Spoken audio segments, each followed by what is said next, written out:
Kaya naman yung magsahod mo.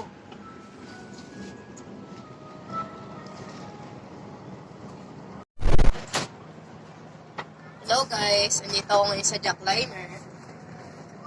Ngayon is kasama ko si na Kuya. Hi Kuya! Ayan, bibiyahe tayo ngayon papuntang Maynila. Wala lang, trap mag-vlog. Ang ganda ng araw ngayon. Alas 2. Anong oras na yan Kuya? Alas 4. Alas 4. Mga pa mainit. Nagising ako alas 2. Gusto ko na sanang sabihin na napakaganda ng araw. Wala na sumasakay sa Jackliner. Bakit naman? Sana naman sumakay kayo. Sabi ko nga sa kanila, malapit na ang Christmas, sawa sila sa pasahero. Season kasi. Magkano po yung sa akin? 141. 141. Is today's vlog, gusto kong i-share tong aking gustong sabihin. Yan. Ngayon, ayan, mimili ako ng paninda ko, then, kita mo, walang-wala talagang pasahero talaga. Nagtataka ako, bakit ganun?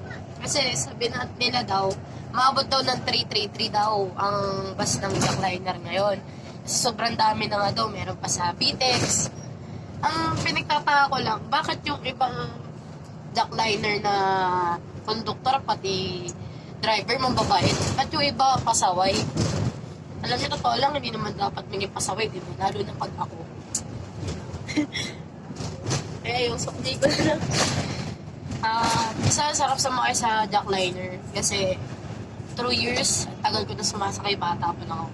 Pero hindi ko malaman bakit ganyan yung 1875. Napakasama ng tingin sa akin. Porket nakasimting damit lang ako, masama na ako gan. Kaya today's vlog, sila yung main content ko para turuan ng leksyon. Pasensya na kayo guys. Ganun talaga, dapat natin gawin yun. Para hindi na maulit. Diba kuya? Tama ko? Yeah. Hi muna kuya. Kuya, hi. Taas ang araw. Tignan mo naman. Oo. Yan dapat mga driver, ganyan dapat kapapait para masaya, no? Focus lang man, focus. Oh, yeah. Yeah. Ay ka muna kuya dyan.